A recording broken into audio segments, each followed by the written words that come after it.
Good morning વિદ્યાર્થી મિત્રો। આજે આપણે હિન્દીમાં નવો પાઠ લઈશું। તમે લોકોએ દ્વિતીય પરીક્ષાની તૈયારીઓ કરી લીધી હશે, ચાલુ હશે। ફૂલ તૈયારી કરજો, મહેનત કરજો, બરાબર વાંચજો, સમજીને વાંચજો। એટલે આપણે આવા ભાષાના વિષયમાં પણ ક્યારેય માર્ક ગુમાવીએ નહીં, બરાબર। 1 થી 18 પાઠ જે વોટ્સએપ પર તમને મોકલી આપેલા છે, એક પ્રશ્ન, ખાલી જગ્યા, વિધાન પૂર્તિ, વ્યાકરણ, આ બધા પાઠમાંથી આવરી લીધેલું છે। ચિંતા કરવાની એવી કોઈ જરૂર નથી કે 1 થી 18 પાઠ કેવી રીતે વાંચવા, કારણ કે એ પ્રમાણે આપણે અભ્યાસ કરીએ જ છીએ, વાંચીએ જ છીએ। તો પરીક્ષાના અભ્યાસક્રમમાં 1 થી 18 પાઠની કોઈ ચિંતા કરવાની જરૂર નથી।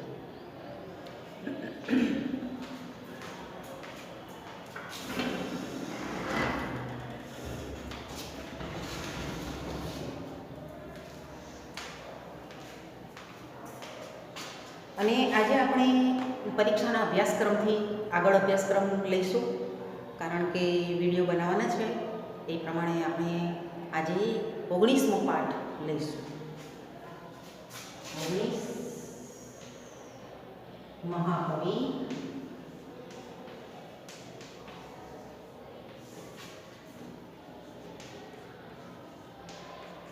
કાલિદાસ।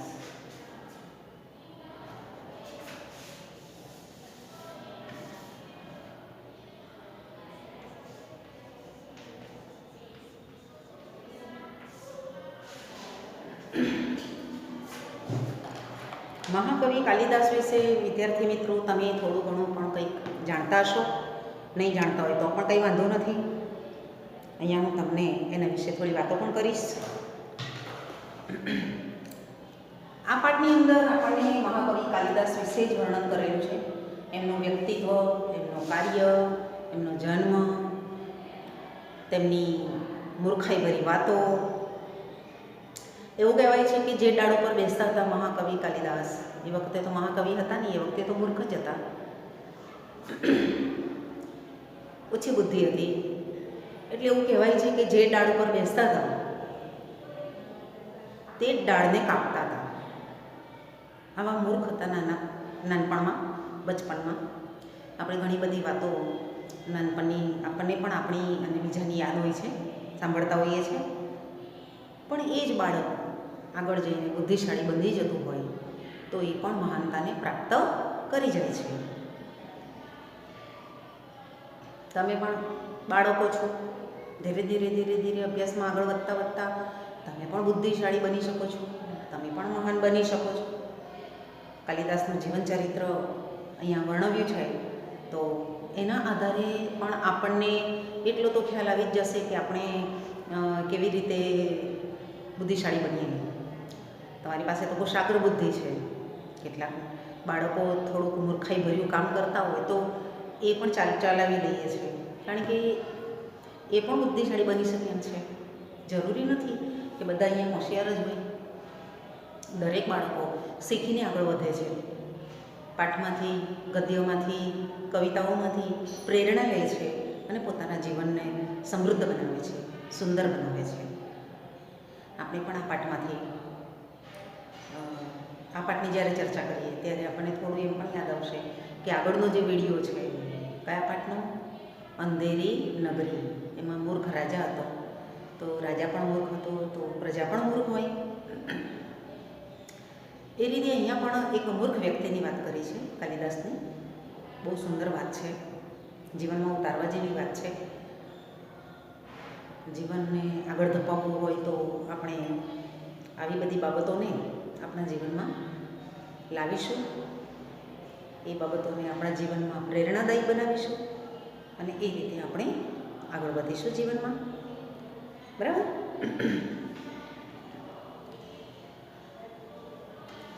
તો પાઠ છે મહાકવિ કાલિદાસ। મહાકવિ તો પછી બન્યા, પણ પહેલાં એ મૂર્ખ હતા, ઓછી બુદ્ધિવાળા હતા, અને ત્યાર પછી તે સંસ્કૃત સાહિત્યના મહાકવિ બની ગયા.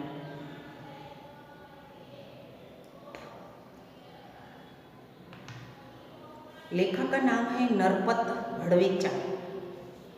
नरपत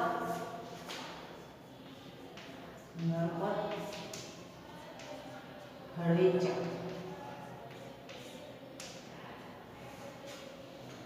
बहुत ही सुंदर पाठ है. कालिदास संस्कृत भाषा के महाकवि हैं. युवावस्था तक वह निरक्षर थे. निरक्षर यानी अब अनपढ़ थे, पढ़े लिखे नहीं थे. वे पेड़ की जिस डाल पर बैठते थे उसी को ही वे काटते थे. पूर्व जन्म में मूर्ख माने जाने वाले महाकवि विक्रमादित्य के दरबार में 9 रत्नों में से एक रत्न बन गए. अनपढ़, निरक्षर, कोई ज्ञान नहीं, अज्ञानता से भरे हुए दिमाग में कालिदास ने ऐसी ज्ञान की बातें भर दी. संस्कृत साहित्य में इतने आगे बढ़ गए कि महाकवि बन गए. और विक्रमादित्य के दरबार में, राजा विक्रमादित्य के दरबार में वे 9 रत्नों में से एक रत्न कहे गए. पढ़ाई लिखाई इतनी ज़रूरी नहीं है जितनी आप मानते हो. आज की शिक्षा कुछ अलग दिखाई दे रही है. बस सब लोग भागे जा रहे हैं परसेंटेज के पीछे, परसेंटाइल के पीछे, बिना समझे सोचे आगे बढ़ रहे हैं और वो प्रमाण पत्र ले रहे हैं. कागज में लिखी हुई ये बातें ज्ञान की बातें नहीं होती. परसेंटेज है, परसेंटाइल है, सबसे अव्वल नंबर आपका आया है, पर ये जरूरी नहीं है. जरूरी क्या है? प्रमाण पत्र से भी जरूरी यह बातें हैं कि व्यक्ति शिक्षा लेते लेते लेते कितना ज्ञानी और समझदार बनता जाता है. ये महत्व का है. आज अपने माता पिता भी बच्चों को परसेंटाइल के पीछे भगा रहे हैं.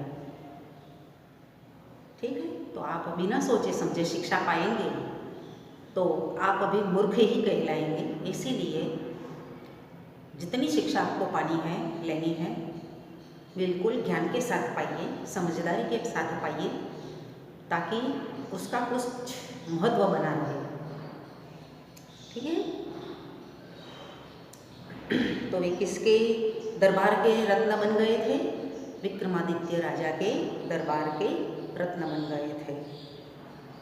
वे महाकाली यानी महाकाली माता जी के भक्त थे.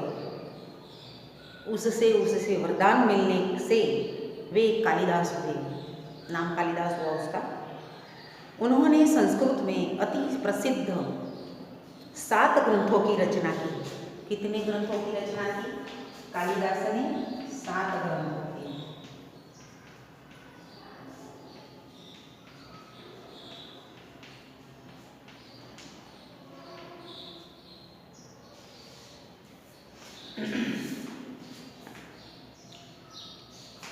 तो यहाँ पर 7 ग्रंथों की रचना करके यहाँ पर यह बताया है कि यह कृति हमें क्या संदेश देती है.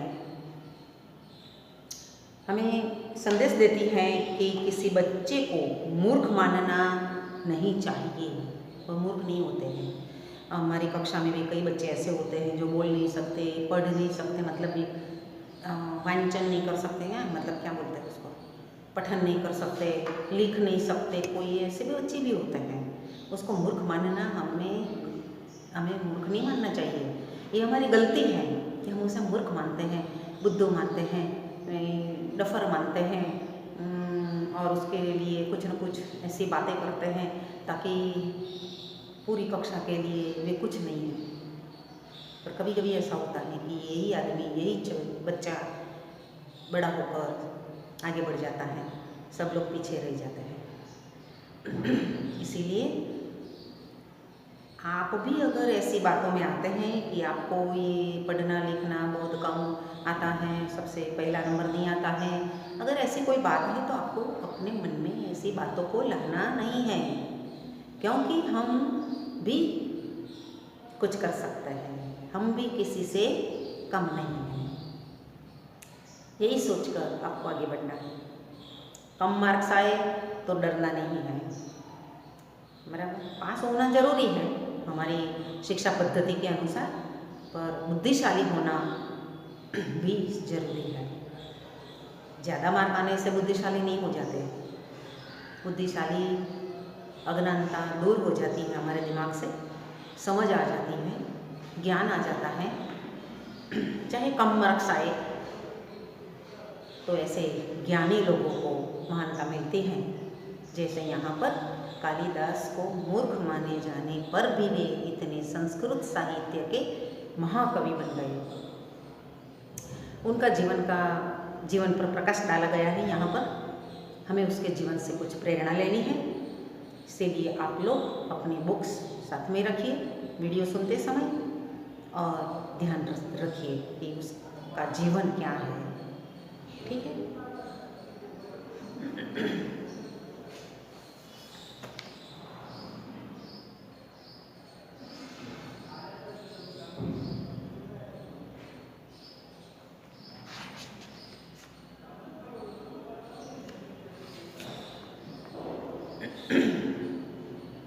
महाकवि कालिदास के जन्म से लेकर उसकी कृतियाँ तक यहाँ पर बताई गई है, उसकी चर्चा की गई है।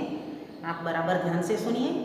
महाकवि कालिदास का जन्म ईस्वी सन 365 में हुआ था। बहुत ही पुराने कवि हैं। ईस्वी सन 365 जन्म।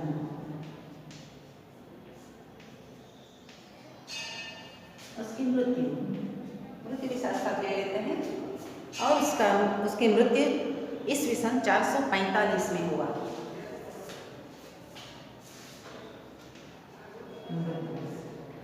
ईस्वी सन 445।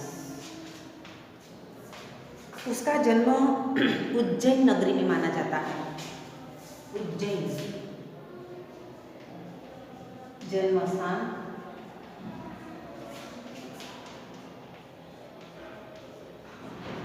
उज्जैन माना गया है, क्योंकि उसके जितने भी ग्रंथ हैं, उस ग्रंथ में उज्जैन रास्ते का वर्णन ज़्यादा है, इसलिए माना है। इसकी बातें बहुत कुछ परफेक्ट नहीं है, उसका जन्म, उसका स्थान, इसीलिए माना गया है, यही बातें हैं। उज्जैन में राजा विक्रमादित्य का शासन था। उनके राज्य में प्रजा सुखी थी। साहित्य और कला का आकर्षक हुआ था। साहित्य और कला का उस समय बहुत ही उत्कर्ष था। उत्कर्ष यानी आगे बढ़ रहे थे, विकास हो रहा था और साहित्य और कला का। उसके राज्य में प्रजा सुखी थी। विक्रम संवत भी उन्होंने चलाया। विक्रमादित्य के समय से विक्रम संवत पंचांग में आता है ना, कैलेंडर में, विक्रम संवत भी यहाँ से शुरू हुआ था। उसके शासन में सभी क्षेत्रों में उन्नति हुई। उन्नति यानी विकास, उन्नति,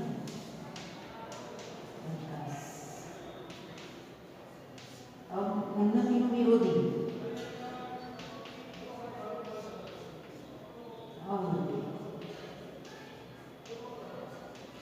વિરોધી શબ્દ છે, ધ્યાન રાખજો, ચોપડી મારી છે।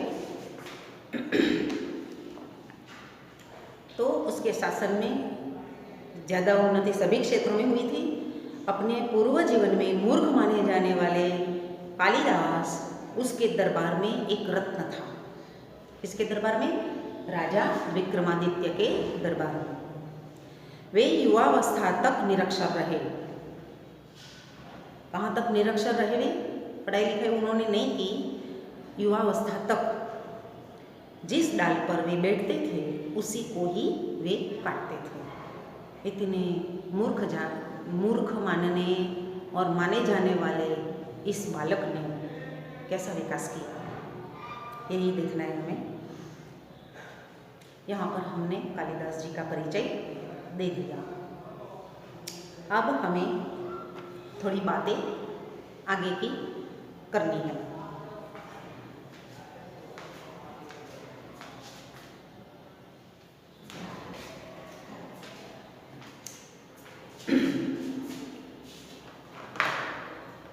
विद्योत्मा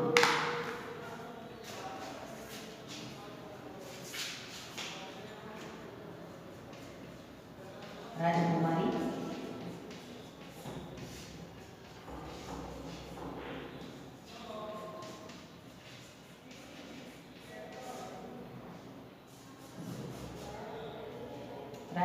विद्योत्मा।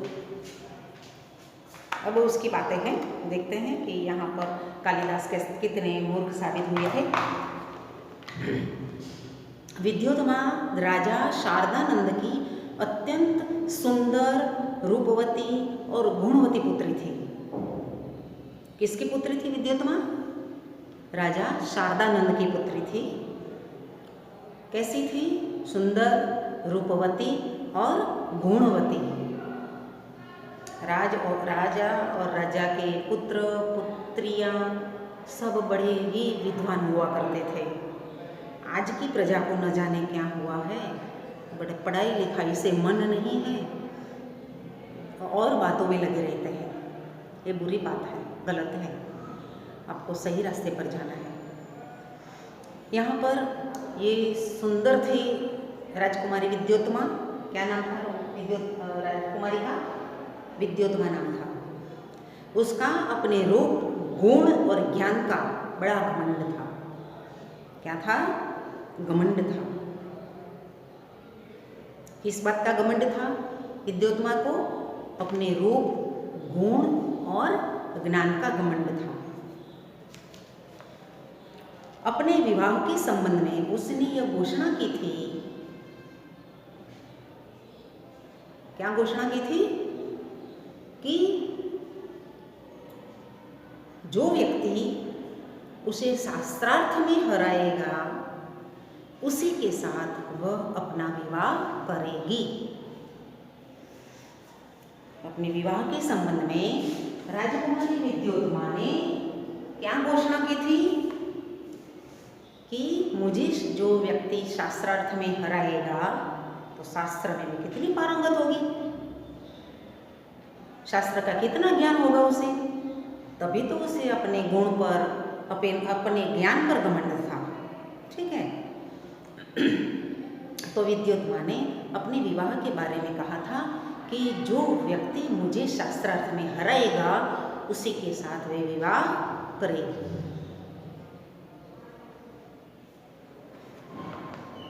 बड़े बड़े विद्वान और पंडित उससे शास्त्रार्थ करने का साहस नहीं करते थे, क्योंकि इतना ज्ञान उसे शास्त्र में था कि शास्त्र में पारंगत व्यक्ति भी उसका सामना नहीं कर पा रहे थे। किंतु ईर्ष्यालु पंडितों ने उसका विवाह किसी मूर्ख के साथ कराकर उसका घमंड तोड़ने का और उसके अपना अपमान का बदला लेने का निर्णय किया। किसका घमंड तोड़ना था? राजकुमारी विद्योत्मा। किस बात का घमंड था उसे?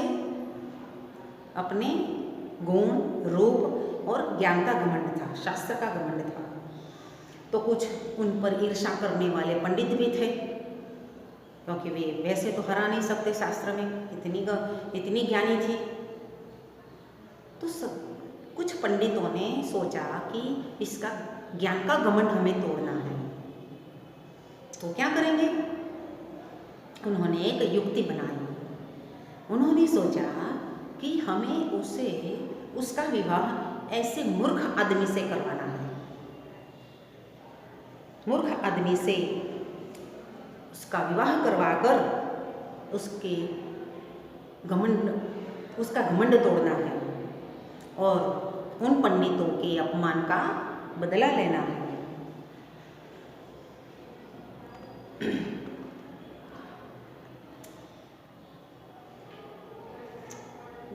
उन्होंने मूर्ख युवक कालिदास को उससे विवाह करने के लिए तैयार किया। कालिदास तो मूर्ख थे ही।